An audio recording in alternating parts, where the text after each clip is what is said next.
Okay. Well, good afternoon, everyone, and welcome. Real Table Talk. Yes, that's right. Real Table Talk. We are back. It's Sunday. It's 5 o'clock. So here we are. Yay! I am so happy to be back on this platform talking to you guys. Thank you so much for joining us today and being patient with us. It's like, where have you been, Real Table Talk? Well, let me tell you something. I have moved from Manchester and I am now living in Leeds. And I'm super excited. And our subject today is all about mental health. And if I'm really honest, I have been really struggling with my mental health. And so that's why I've taken time out to recharge my batteries and look after Leslie. So thank you so much for being patient. And here we are, Real Table Talk! Yay! I'm super excited. As always, we have got an amazing guest who is going to talk to us about mental health. Well, this is our conversation all about mental health. And so let me introduce the ladies. Marcia, please tell us all about you. Hello, everyone. So I am Marcia Hilton, and I am the Director of Life Inspired Wellness. And that's an organisation. I'm a coach and I support women break free from the patterns of toxic relationships and I help them create healthy new ones. That's me.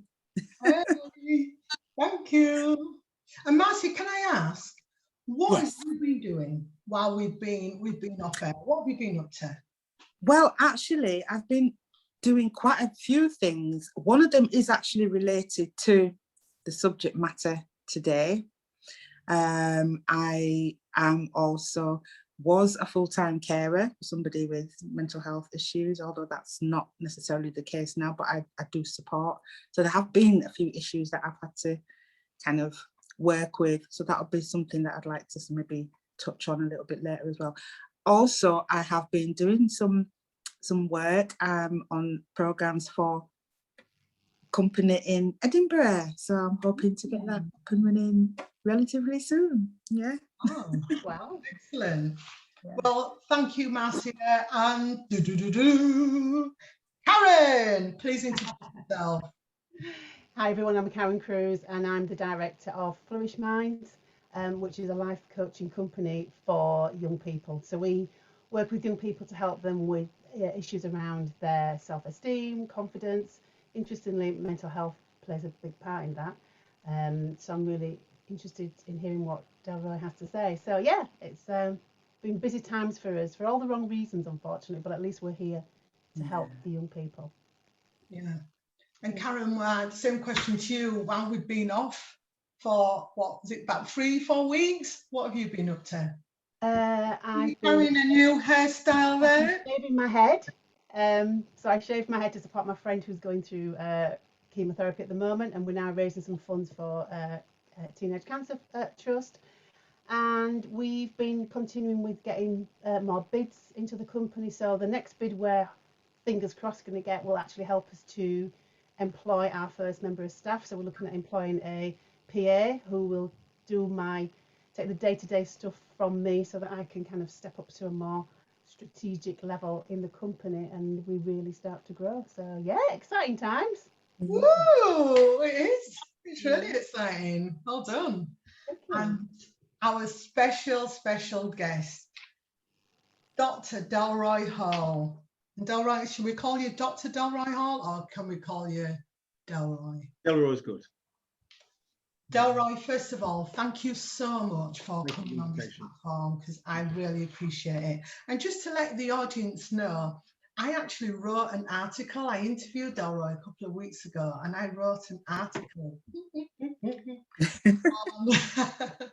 on Delroy Hall regarding mental health, and I will leave the link so you can have a read of that as well. But Delroy, please introduce yourself to our audience today. Okay, thank you, Leslie, for the invitation, and also for Karen and Marcia. Gosh, yeah, introduce himself. Well, Delroy Hall.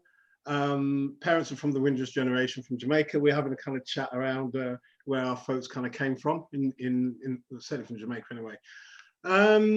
Gosh, where can I start?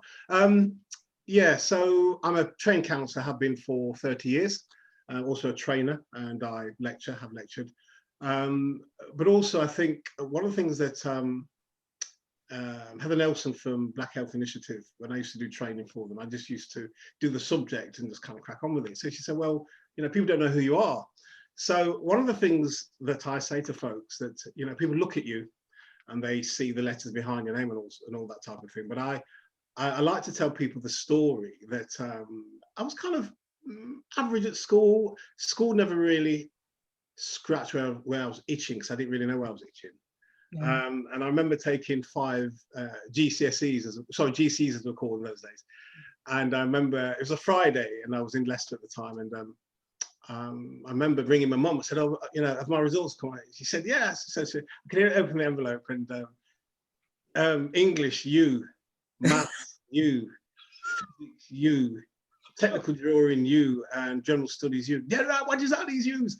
So absolutely gutted, absolutely gutted. So 5 U's, unclassified. Weren't even kind of get on the scale of marking. They didn't even get to F, failure, just U. And then I took some O levels the following year, got 1, then took some more the following year. So part of the story, I took 2 A levels as well, got 2 Fs. So part of the story saying to folks, look, don't give up on your dreams. Didn't go to uni till I was 38, and then it was meeting people along the way. So I've not got a first degree, but I ended up doing a master's in pastoral studies. Then I went on to do a PhD at Birmingham Uni, and I was really looking at what happens to people if you use gratuitous violence as a form of social control for 2 or 3 centuries. So I was kind of looking at the slave trade, slave trade. And also I was a pastor for 30 years. So then, and a regional bishop for Church of God Prophecy. Not leading a congregation anymore, but I'm pastoring, but I'll say a little bit more about that in a moment. So the supervisor who said, look, you've kind of really interrogated the problem. So what's your solution?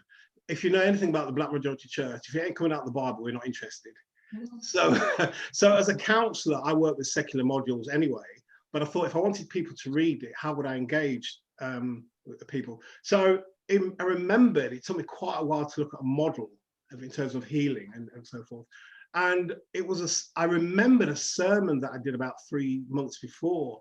It was on about the violence of the Holy Communion, because we don't talk about it, the breaking of the bread, the shedding of blood on the eve or just before crucifixion.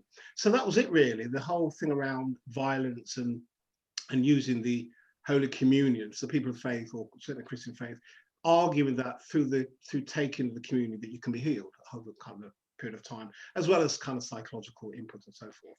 So that was that. So I said that I resigned as a pastor 3 years ago, but I'm still pastoring because I'm the chaplain for Sheffield United Football Club. Different congregation. You won't find any of the songs in any of the hymn books. and where I sit quite often is near the away fans and the home fans. So you've got the home fans slagging off the away fans, and I'm meant to be the symbol of righteousness in the middle of all these. Wow. So it's been a kind of interesting life. Not everything's been perfect. There's been difficulties I've had to work through. And then I worked for Sheffield Hallam for 20 years, and I resigned. Again, I left December. Again, I've gone as far as I could on the group. I couldn't see anything else I could do. Spent over a year trying to get lecturing opportunities. Never happened. So I thought, you know what? Let me leave and start working for myself. And I have been now for 5 months, and I really, really enjoy it. The other thing, perhaps, I still keep fit. So when I was 20, I was number 2 in Great Britain, 400-meter hurdler, long time ago. Wow. And at the age of 57, I learned to swim.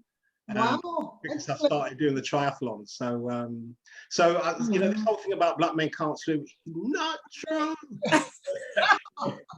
We can. I know there's women have issues around the hair and so forth, but as you can see, I ain't got much. But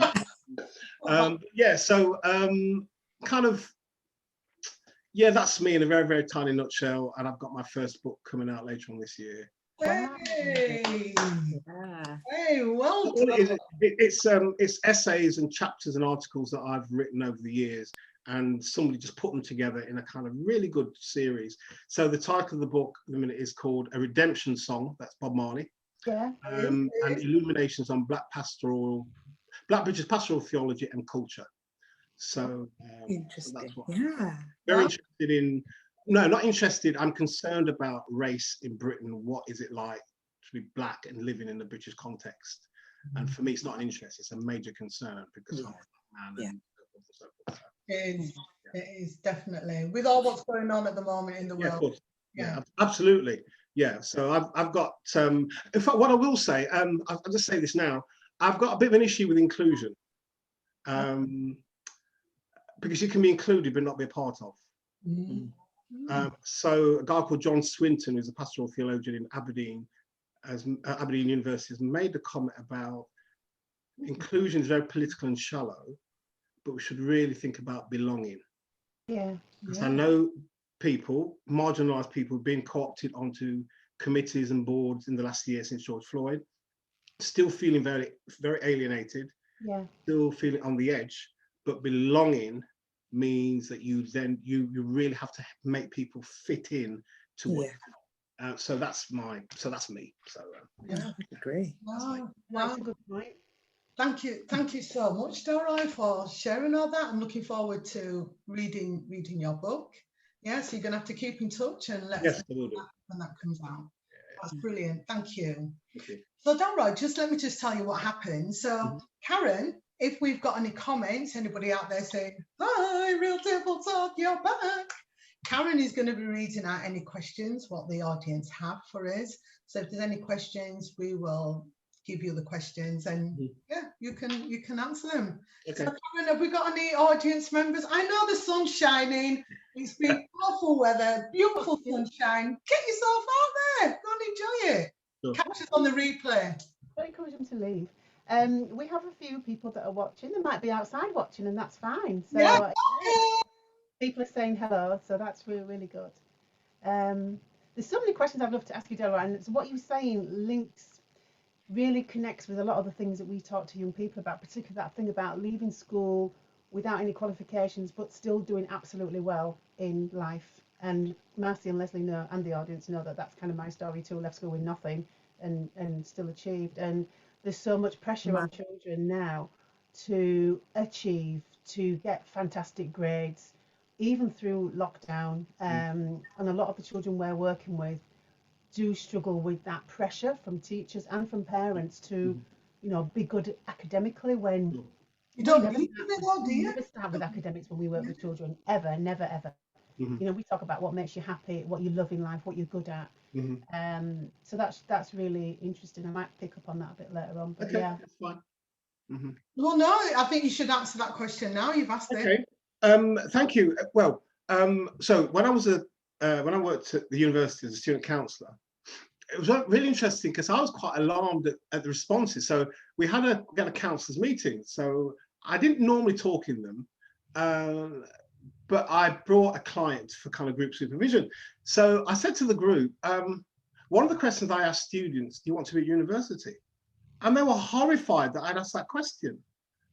I said, well, why? I said, well, it's a standard question for me. Well, why do you ask it? Not every student wants to be at university, but they feel that's the only way, that's the only route they have. I remember working with a student about 3 years ago, and she told me that she really hated being at uni. She hated it with a passion. So I said to her, why are you here? She said, a careers teacher told her that if she doesn't get a degree, she'll end up with depression and jobless and homeless. Oh my goodness. Wow. And I could not be, I said to her, when did the teacher tell it? She said about 3 years ago. So I'm not talking about in the 70s that they were telling us that type of stuff, but it would have been about 2018, 19. That's bad. Obviously that's not but actually that idea is still there. And over the years, I've had students turn up for my sessions, and the second or third session, they said, Delroy, I'm doing what you said. I said, what? Because you don't tell people anything. I'm leaving. So they needed that space just to say, you know what, I don't really want to be here. And it doesn't work out for everybody at 18 or 21. It just doesn't. It's great if it is, but there's lots of pressure on schools, because it's to do with performance leagues, and for for families if people are involved in the medical profession or the legal profession, lots of pressure on kids. And in fact, some people's intelligence might not be academically, but actually they could be very artistic. And sometimes if the home is not flexible enough, that child then is seen as the black sheep of the family, when in fact their gifts and skills are elsewhere other than kind of academia. So yeah, it doesn't happen for everybody at 18 or 21. It just doesn't. No. And that's a fact of life. Yeah. And that's all right though, isn't it? You know, Absolutely. yeah, Absolutely. I think that how they teach children at school, because they don't teach you anything. I know we're going off a little bit, but they don't teach you anything about the 5 things what you need. You need to open up a bank account. You need to know your priority bills. You know, they don't teach you those things. It's all other things. What algebra. Sometimes you don't need all those things. So they need to look at how they're teaching kids. But one of the sorry, I don't think you're going off track a bit, because I think if you end up doing a degree for 3 years and you hate it, that affects your emotional and psychological well-being. Yeah. I remember when I used to work for British Telecom, and I went on and did an HNC and in electronics. So I was a telecommunication engineer for a while, and we were doing calculus, and I was really struggling with it. And I said to the teacher one day, I said, when am I going to use this? And she said to me, well, you might need to know the gradient of a sine wave. And I thought, really?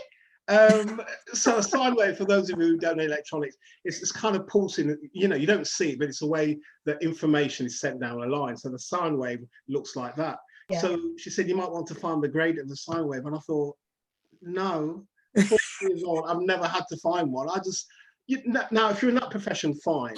But I just think that, sometimes actually when you're young, we don't really know what we want to do. I did not really know that I'd be a counsellor until I was in about 28, 29. I didn't know until I started the course, and I really kind of took to it and opened up this new world. So yeah, it doesn't happen at 18 or 21 for people. Not everybody anyway. No. And I think, you know, we work in a lot of schools, but we kind of go against everything that the schools say. Yeah. So we don't focus on academics. And we say to children, you do not need to know at 16 what you want to be when you're 40. You just do not need to know. All you need to know is whatever you do, just try your absolute best. That's all we say. Try and enjoy it. Yeah. So my daughter, I'm not bothered if she's just finished school, and I'm really not bothered if she doesn't go to university at all. But I met someone in Tesco's the other day, and I was saying, oh, can you believe Olivia's left school? She's going to, you know, she's going to sixth form. And she went, and then she's going to university, right? And I'm like, not necessarily. What do you mean? Well, she might actually not want to go. It's like it's just the expected norm. Yeah, of course. So, yeah, that's really interesting. Yeah. And I didn't go to uni till I was 36 either, Delroy. Me and you've got a lot in common, you know. Indeed we have. Yeah, indeed we have. Apart from the accent, though, you're not a Yorkshire lad, are you? No, I've got a Leicester accent still after 25 years. So, yeah. Brilliant. Yeah. Oh, excellent. So Delroy, let's talk about mental health, because I know there's good mental health and there's bad mental health. So, you know, like one of the questions with COVID at the moment, and people are going through, well, my own personal thoughts was, you know, I felt like I was in this prison with lockdown. And I know, obviously, I'm thankful, I'm grateful, I'm still here, I'm breathing, but I never really thought about my mental health. So how can people deal with that? How can they deal with the bad mental health? Feeling that? Well, I guess there's a whole range of things, really. I think one of the things I've said all along, don't listen to the news for hours on end. That will depress you alone. So you watch the news for 5 or 10 minutes to get the updates, and then turn it off or look at something else. One of the methods which I was actually sharing for quite some time, but then I used it with a student who was in a real distressed state. So basically, you get a sheet of paper. So there's lots of things we can't control. There's just loads of stuff we can't control. So get a sheet of paper, horizontal line down the middle, right at the bottom half what I can't control, on the top half what I can control. So the bottom half, you might write something like Boris Johnson, Chris Whitty, Matt Hancock, vaccine, blah, blah, blah, blah, blah, blah, blah. So the whole list of stuff that you can't control, you've got no control over. So what can I control? What time I go to bed, what time I get up, what time I have my breakfast or my lunch, what time I go to study, what time I go to work, and how I speak to people, how I look after myself. So you write that list of what you can control, and when your list is, it's never exhausted, but when you've got enough on the list, you then tear off the bottom half, crumple it up and put it in the bin, and give your attention to the things that you can control. Because quite often what happens, we get caught up with stuff that we can't control, which makes us anxious and puts us under a lot of stress. And we talk about stress quite often, but in terms of good mental health, part of it is really keeping your stress levels as low as possible. What we don't fully appreciate is the damage that stress does to our bodies. Well, in fact, it does a lot to our bodies. It messes up with our brain, and they're now recognized as possibly 4 brains. So we've got the brain that's in our head, and then there's the floating brain, or the immune system. So that's made up of about 13 different organs and so forth in the body. If the immune system is mashed up, it's there for fighting disease and illness and so forth. Is that correct? Then we become sick. So you've got the brain, you've got the floating brain, the immune system, and then you've got the brain, the kind of relationship between the gut and the brain, because there's lots of understanding now. There's a strong kind of communication that goes on between the gut and the brain. And then, believe it or not, the biggest organ that we have, and we sometimes we can tend to ignore it to our parent, is the skin. Yeah. That's another form of brain that's always communicating with the brain, because it's the barrier between the external world and the internal world. So the whole thing around stress is really important. So things that don't help, I'll just say this right now, things that don't help. First lockdown, I don't know if everyone remembers, food sales went up by 31%, alcohol sales 35%. So what people have done with stressful situation, anxiety, first lockdown, even now, they increase the alcohol intake. That might be fine short term, but then what happens with a lot of these things, they then can become addictions. So you're not then just dealing with anxiety, dealing with addiction. So there's stuff that people do. So there's alcohol, excessive alcohol, binge eating. So I say quite often as a joke, I might have said it when we had the interview, I can't remember now, that there's no point having a triple burger with cheese and 3 or 4 strands of bacon on 3 or 4 times a week, and you pray out the spirit of obesity. Now that ain't going to work. So binge eating doesn't help either. And so there's lots of ways that people kind of cope when they're under a lot of stress. But what will help, diet is really important. In fact, 3 things that are really important: rest, diet, and exercise. Yeah. They are the holy 3 for keeping ourselves well during stressful times, but quite often they're the first 3 things that go by the wayside. Yeah. So the diet, I'm not encouraging anybody to be necessarily vegetarian or vegan, but look, watch what you eat. So stuff that might be hard to digest, you perhaps wouldn't want to eat, but things that are light and nutritious, you'd perhaps eat. So what I've done since November, I've changed my diet. Monday, Tuesday, vegetarian food. Thursday, Friday, vegetarian food. I eat meat or fish on Wednesday or at the weekends, and that's what I've just done to kind of give my system a bit of ease as well.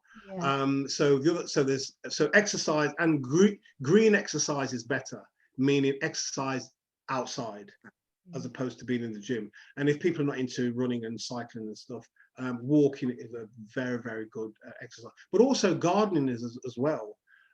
So that's another way of exercising. And also I'll say this as well, the thing that's in vogue now is mindfulness.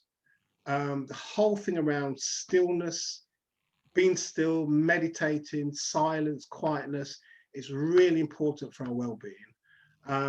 Those who might be listening who are part of a faith community, whether it be Christian, Judaism, Hinduism, Sikhism, or Islam, they all have spiritual disciplines. And what those spiritual disciplines do, it is about developing and getting closer to God. But because of the fact we have to be stationary, what that does, it reduces levels of anxiety, which then lowers blood pressure, boosts the immune system. And so when we do things, sometimes we just think of the physical thing, but actually it really is impacting on our body kind of holistically. Yeah. So another thing that's really helpful, believe it or not, for mental well-being is gratitude. You know, at the end of the day, just spending 5 or 10 minutes thinking through the day, what you're grateful for. That in itself begins to promote what they call healthy or happy hormones in the body, dopamine, serotonin, oxytocin. So there's lots of things we can do that's free and that can really help us maintain a good mental health. I think the guy who, the thing around sleep, did I see something? Somebody mentioned something about sleep. Who was it? Yes, Marcia. You put a post on your LinkedIn, didn't you? About Yes, I did. I can't remember her name now. Yeah, she's going to be we'll have a summit on the 5th, yeah, and it's the connection between sleep and trauma, you know, of course, stress, and so, the importance of that for healing. Yeah. Sure. So the thing that helps on mental health as well, don't be in your bed with your phone. So I was a pastor for 30 years. My phone never went in my bedroom. There's only twice in 30 years it was in my bedroom. I kept it downstairs, and I remember talking to some pastoral colleagues, and some people might be listening, might be thinking, what type of pastor is he? And my friend, he said he had his mobile phone next to his bed, and I said, why? And I said, I don't. I said, my phone's downstairs. So my friend then said, well, what if somebody dead? I said, well, them dead. And I'll know the following morning. So come on, you need a break. So we know now that the light, the ray that's emitted from phones, it messes up the whole hormones that helps us to sleep. So an hour or so before we go to bed, put screens away, laptops away, iPads away. But what do you do in that time? Apart from getting ready, being still. It's a good time to read. I'm a big journaling fan. I have been since 1999. That helps me to relax. It keeps my head straight and so forth. So there's lots of things that we can do to maintain our good mental well-being. I'd also say as well, if things are getting too much, you go to the doctor and get some time off work. If things can't be managed at work and you can't step back a bit, you go to the doctor and ask, look, I'm really kind of stressed out with work, so forth. Can I have a week or two off? Because actually, your self-care is your responsibility. I'm actually of the opinion now, bad mental health can be avoided. Right. And I think what happens when we hit a crisis, and I'm only going from counselling experience. In fact, all of us, when we've hit a crisis, when we look back, we can see signs that we ignored or we swept under the carpet. So you ignore that. So basically, the crisis is the wake-up call. It's saying to you, you need to listen to this. So as you asked the question, and I'll finish with this. When individuals come to see me suffering with anxiety or depression, now often it's medicalized and sometimes it needs to be because it's so severe. But my understanding, or how I understand depression or anxiety, is that your body, your psyche, your personality, your humanity is trying to get your attention about looking at some aspect of your life. You've ignored all the little signs. So the anxiety and depression is a wake-up call for you to stop and look at what's been taking place in your life, which you've ignored over maybe years. It's now time to kind of look at it. So yeah, I absolutely agree with that, because that's what happened to me. I actually had to take, it was during the first lockdown, the whole George Floyd thing, the start of the coronavirus, and I actually had a bit of a meltdown at work, and I had to take some time out. So I was off with anxiety, and it was that time that I had to just be still, just process some of this stuff. But it also made me kind of just stop, just absolutely just stop and just kind of process everything. What did and I did think about things. What did I actually want? What was my life telling me? What was my body telling me? And from that, I actually took early retirement and left and started to become something completely different. And that's the importance of listening to, before it gets to that place where you get into that anxiety mode. And sometimes actually our bodies will just put you there so that you can stop Yeah. and just think, oh gosh, right, I need to address these things. Yeah. But what's really interesting for me as well, Delroy, was when you talked earlier about, you know, the whole thing around stress and the connection between the mind and the body and spirit as well, and particularly with the clients that I work with, which are women that have had some form of emotional trauma. And it isn't just women, it's men as well, but it's making that kind of connection. You know, this is not just, you know, the whole brain, you know, the autoimmune system, you know, autonomic system, that they're connected. And we will, if we're not careful, we will manifest physically, you know, the stress. And sometimes we don't always make that connection, but it's there, isn't it? You know? Yeah. It's interesting because I do, well, in fact, our view quite often is quite narrow in terms of how stress affects the body. So maybe some of you heard that on Radio 4, I heard a few weeks ago that whatever agencies are going to look at frontline workers of the NHS to look at the psychological and emotional impact of COVID-19 and so forth. It's really narrow because actually we're broader than that. So when I do any teaching, I talk about bio, psychosocial, spiritual and sexual. Bio meaning the body and what happens in the body. Psychosocial is psychology, mind and relationship. Spiritual is not necessarily whether I believe in God or not, but actually existence in my life. And sexual. And folks will say, well, what's that got to do with it? It's got everything to do with it. So let me give you an example.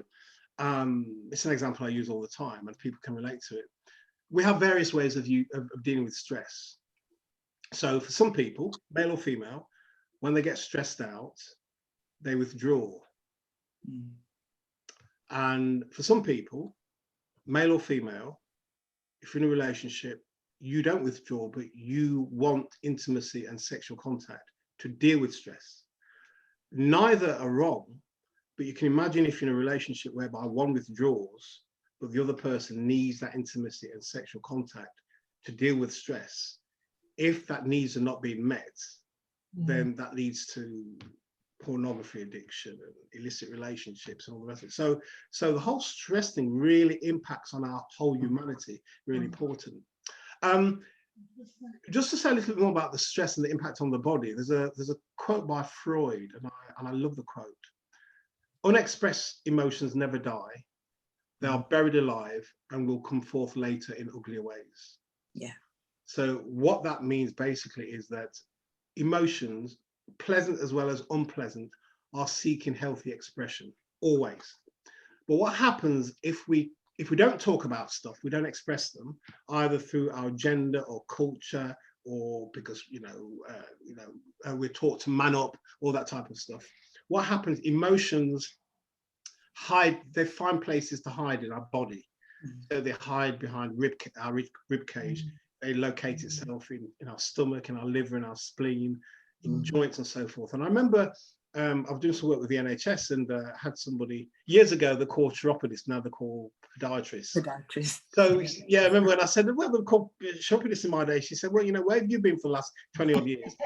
So I said to her, is it possible that unexpressed emotions can manifest in feet problems? She said, yeah. So I said, well, explain to me.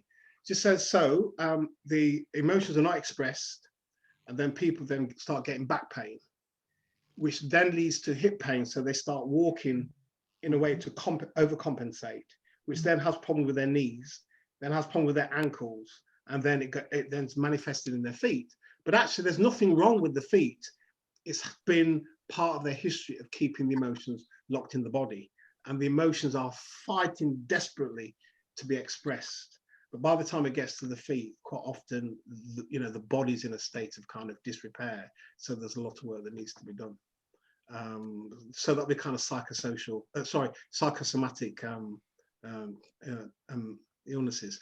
So this whole thing about talking or expressing the emotion, whether through writing, talking, or the creative arts, is really, really important. And if we don't, that's the kind of stepping stone to having severe mental health issues, as well as physical and physical and emotional difficulties. So yeah, Interesting you mentioned the talking, because only yesterday I went on a walk with my friend who's going through cancer at the moment, and we went to Roundhay Park, which is just 10 minutes down the road from me and Leslie.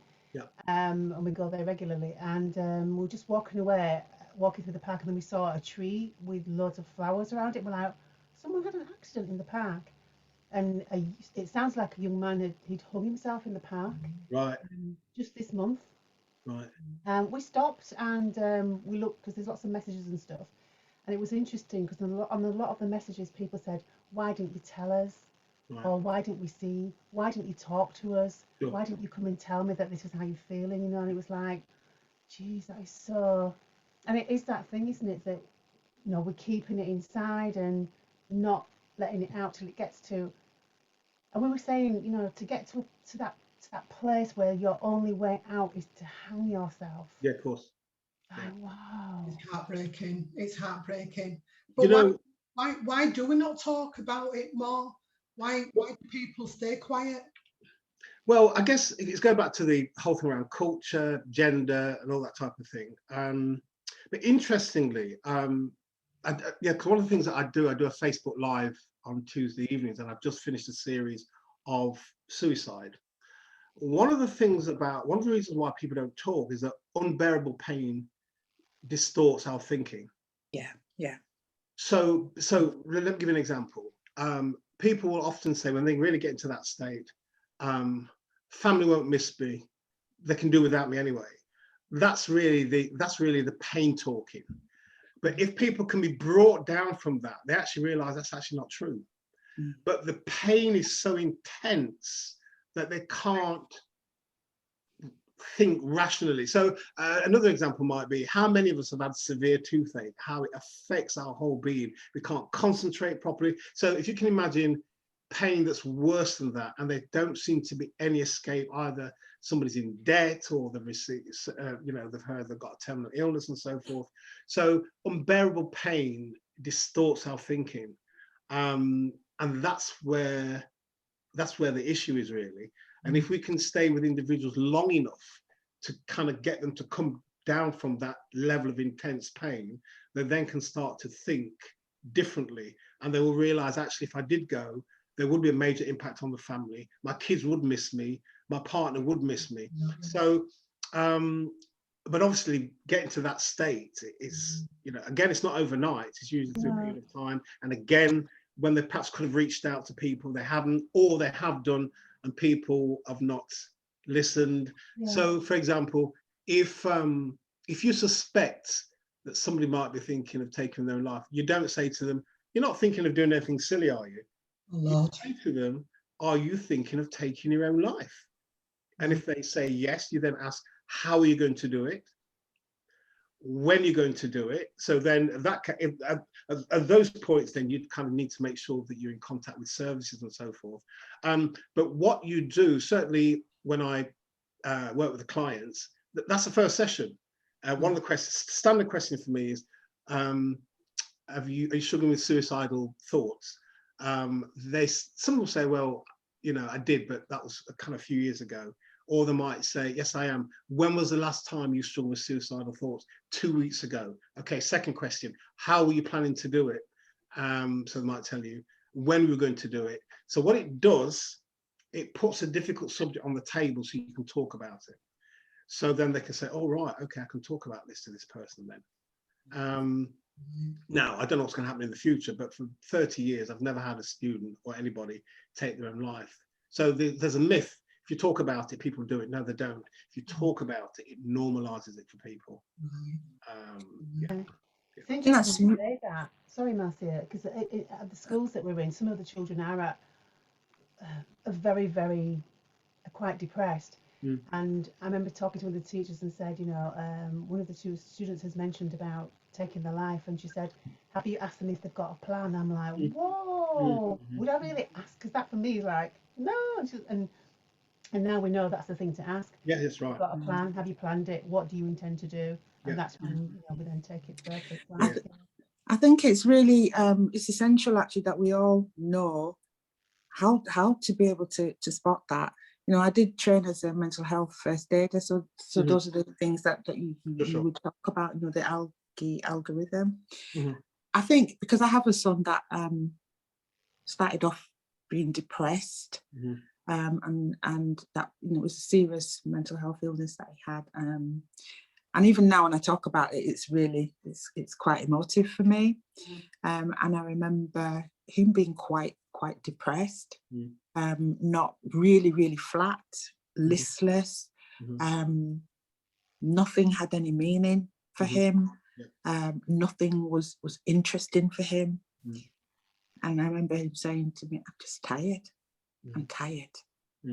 And that scared me, because I thought straight away in my head, because I knew the state that he was in, and at that point, it didn't feel like I was able to help him. I didn't, and at that point, I didn't know what I could do. I didn't know what I know now, but it was like, I wasn't sure what to do, but I just know that I felt scared because I didn't like the way he said it. I'm tired. And for me, one of the things that did come into my mind was, is he going to do something to himself? Blew me away. So scary. And I think, and again, this whole thing around not actually talking about it, you know, because there's so much stigma and shame attached to somebody who has a mental health illness or who have mental health issues.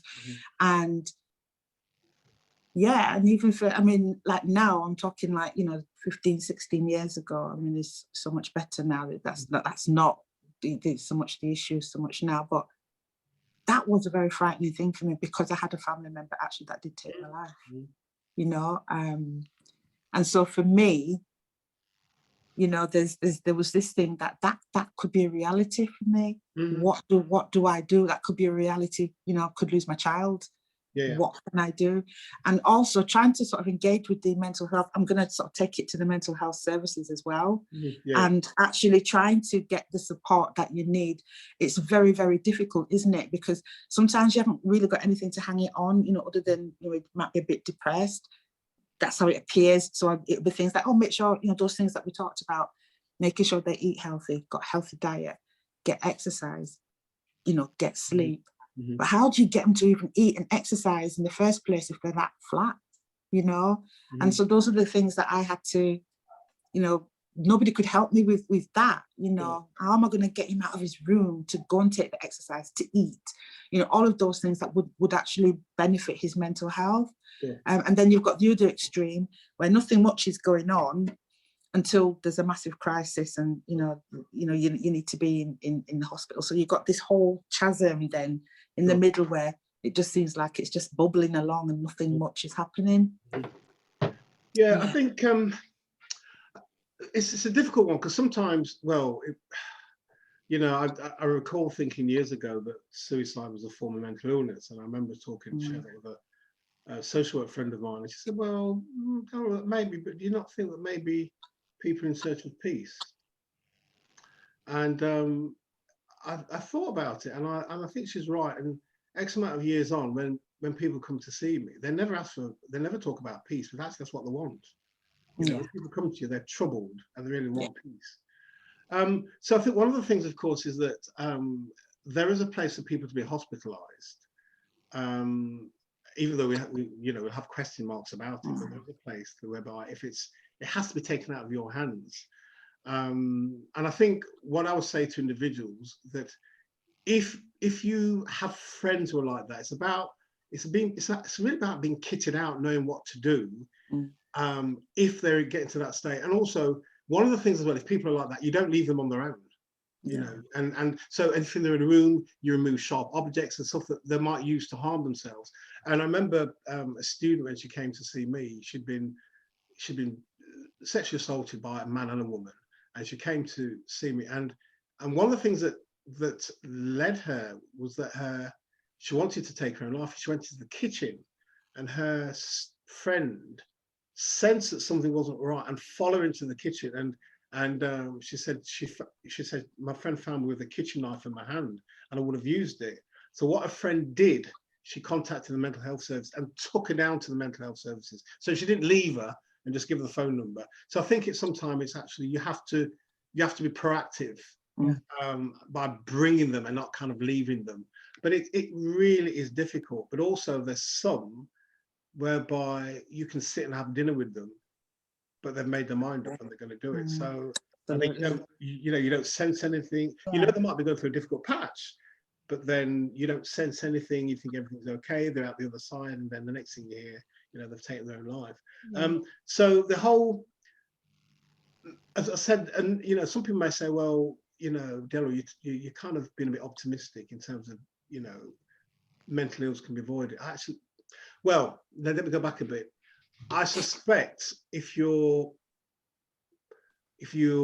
been traumatized or you've been on a, you know, kind of battlefield, I think then your mental health will be affected because you've been traumatized. But I think for many of us who perhaps just go to work on a day-to-day basis and managing, I say normal with inverted commas, life, it can be avoided. It just depends how we look after ourselves. But there are instances, you know, if people have been assaulted, traumatized, war, humanitarian crisis and all that type of thing, and not having intervention or the proper intervention, yes, people then, that can lead to people having mental health issues. But normally, most of us can actually avoid it.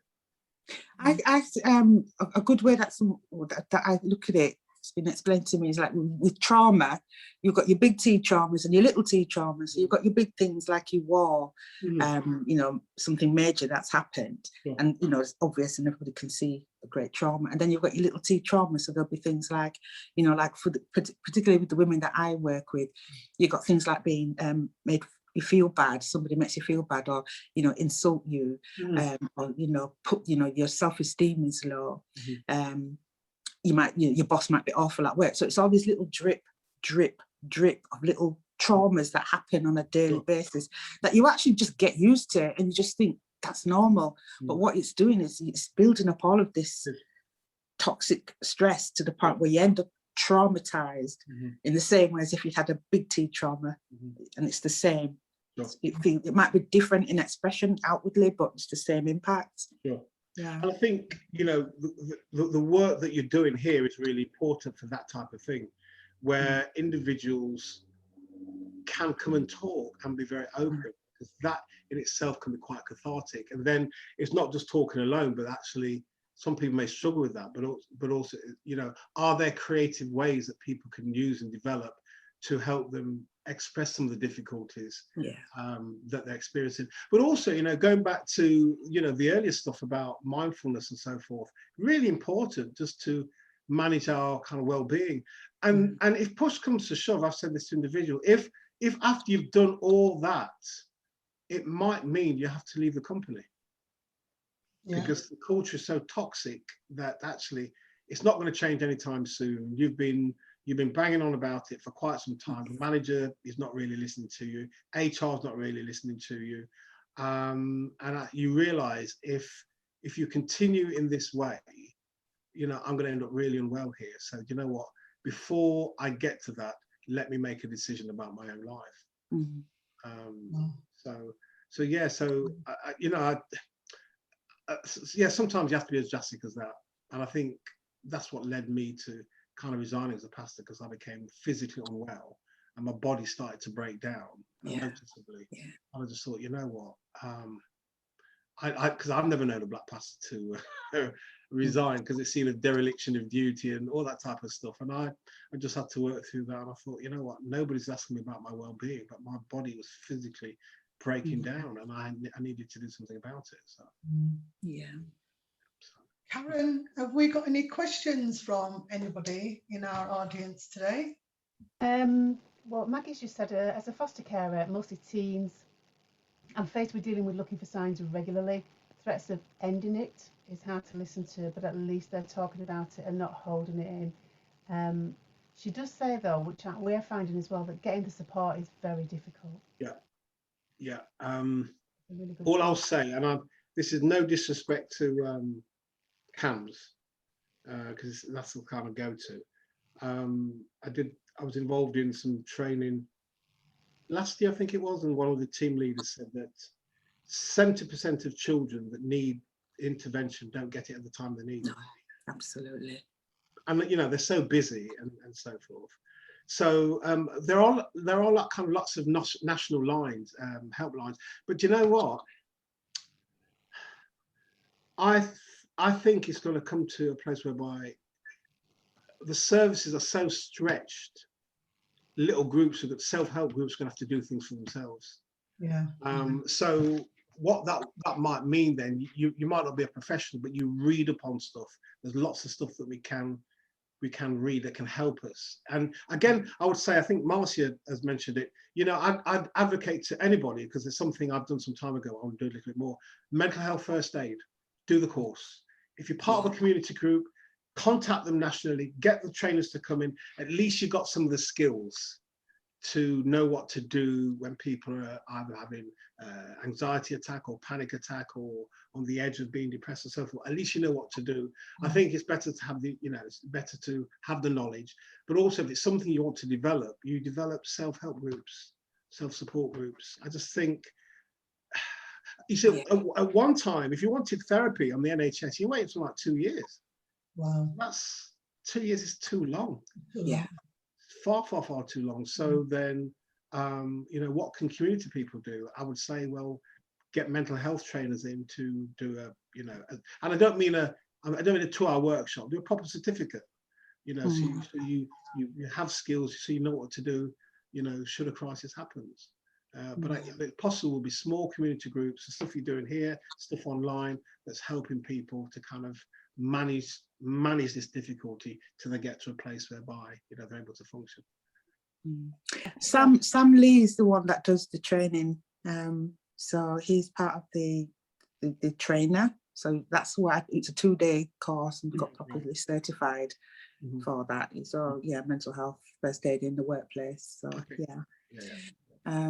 the other thing to say as well, you know, like you did say about, you know, helping ourselves in the community as well. I think there are a few things that are happening in the community, especially in Chapeltown as well. I think obviously you've got places like Black Health Initiative, but there is the community mental health prevention service, which does really good things. You know, you talked about mindfulness.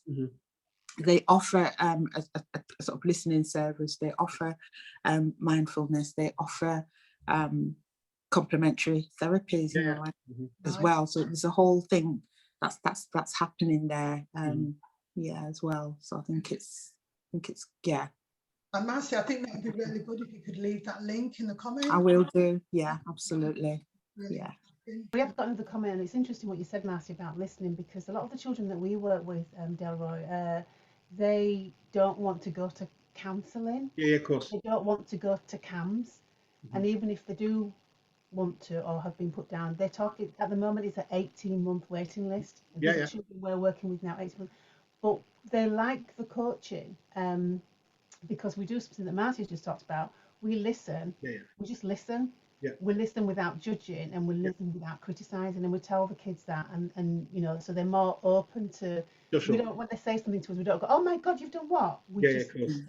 And it's interesting because Heather Nesbitt has just said, I find that when I tell my learners we have mental health, but it's how we manage it, they feel better just to know that they're not alone, you know, and they can talk about it. So I think you're right that as a community, I think we can do more than we think we can, really. Yeah, and I think, you know, I think I would say, okay, I've trained as I'll say to folks, do not underestimate the power of being able to listen well.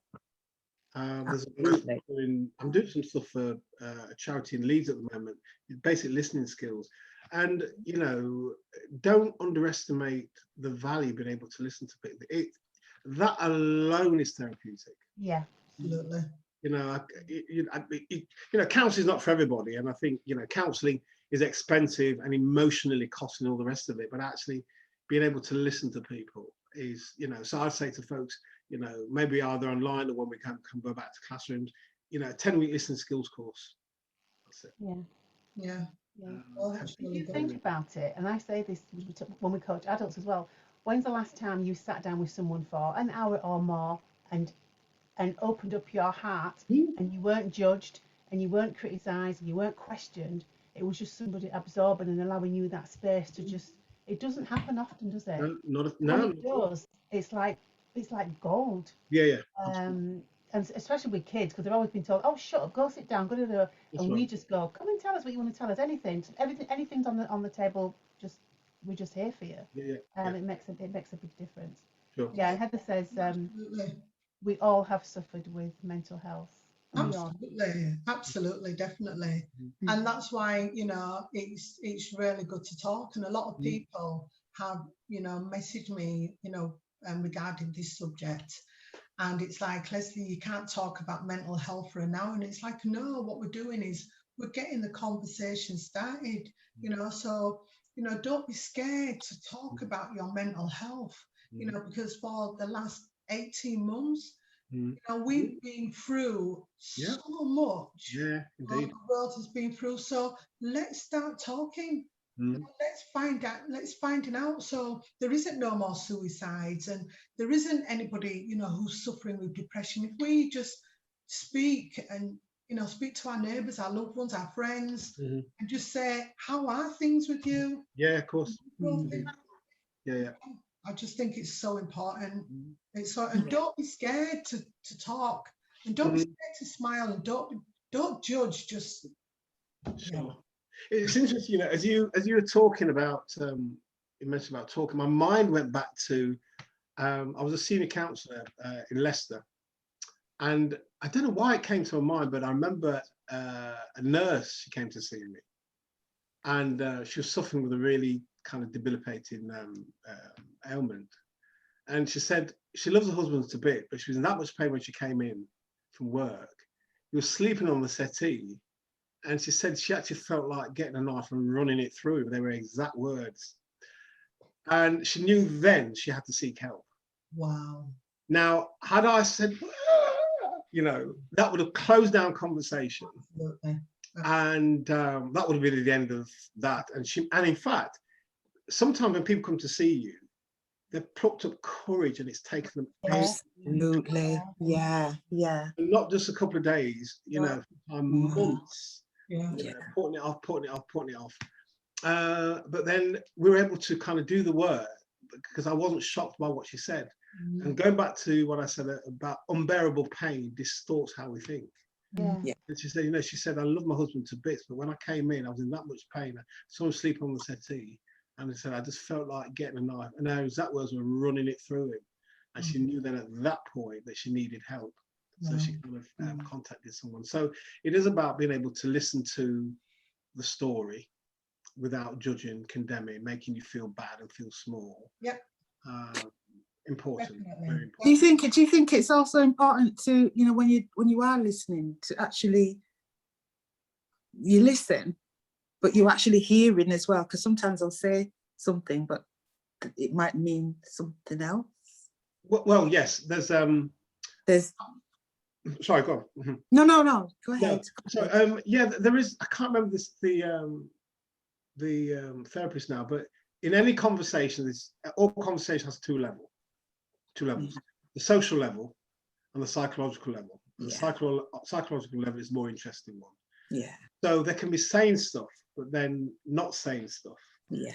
So part of listening is, you hear the words, but is there a kind of subplot going on underneath? Absolutely. Yeah. Which is not said directly, but you hear it, and sometimes you feel it.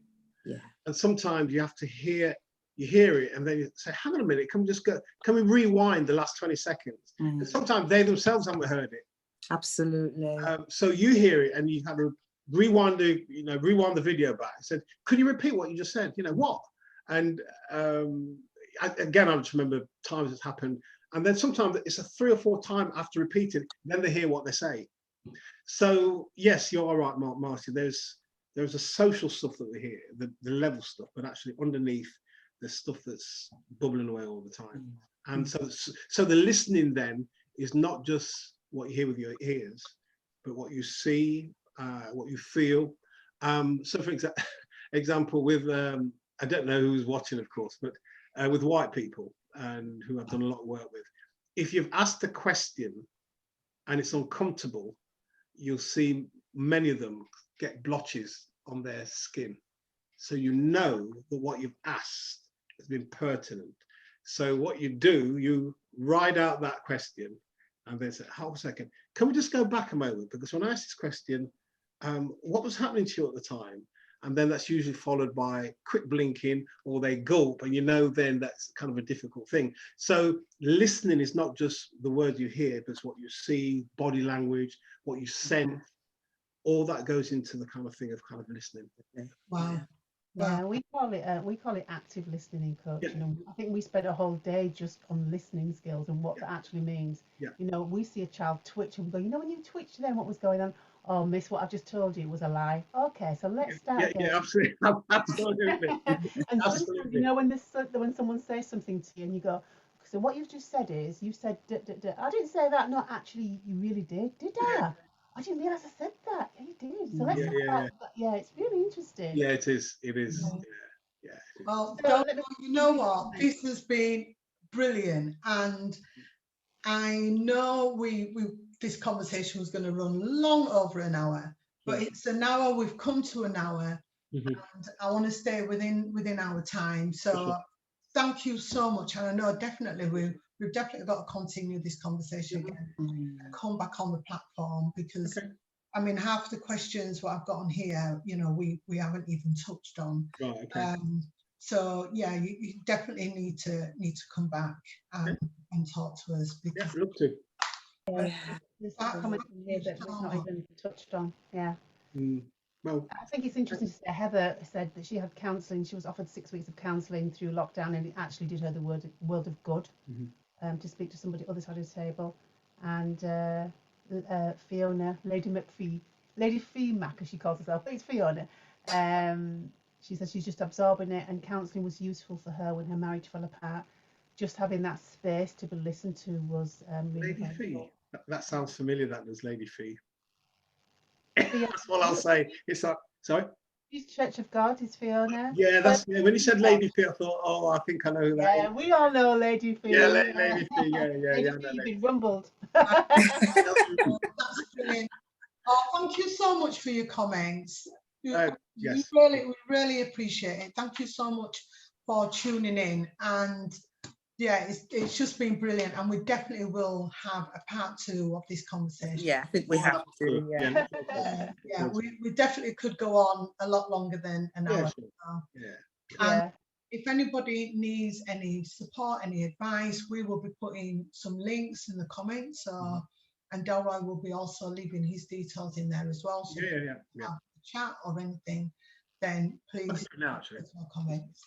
Okay. Put a website thing in, so then you. Yes, please, Delroy. Thank you. And ladies, yeah, we've got oh, brilliant. Thank you. I've got that. Marcia, was there anything you wanted to end on before we close? Delroy, Karen? I just want to say, what a brilliant start to our,